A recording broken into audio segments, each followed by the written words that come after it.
Good morning. This is Jim Wright with the Longhorn Historical Society, and I'm here in front of Fort Pulaski, which was named after Casimir Pulaski, a famous Polish cavalry officer who was killed at the Siege of Savannah in October 1779.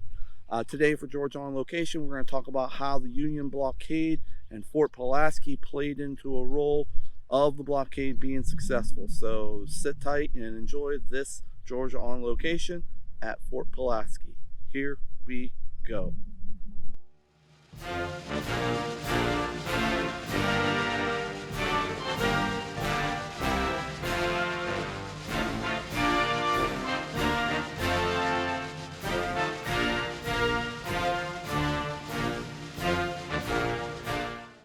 One of the United States' most important strategies during the Civil War is often called the Union blockade of the Georgia's coast. The North's primary objective was to use its superior navy to prevent the South from shipping its cotton to England and France in return for weapons and other supplies. General Winfield Scott was the mastermind behind the strategy, often called the Anaconda Plan due to its intention of squeezing the CSA to death.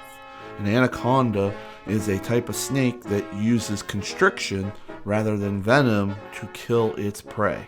The press dubbed it the Anaconda Plan as a critique, believing it to be too passive. Despite initial criticisms, this strategy proved to be a factor in the U.S. victory.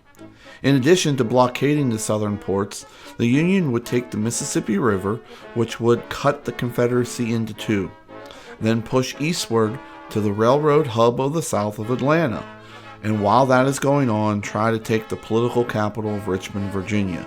Only then could victory be achieved. At first, the Union blockade was not successful. Almost 9 out of 10 blockade runners, which were private citizens who took the risk of evading the Union blockade for a chance at huge profits, were able to make it to Europe and back. However, things changed dramatically in Georgia in 1862 when the North destroyed the brick Fort Pulaski with something called a rifled-barreled cannon. Once this fort was destroyed, the North was able to effectively restrict the continued attempts to sneak past the Union blockade.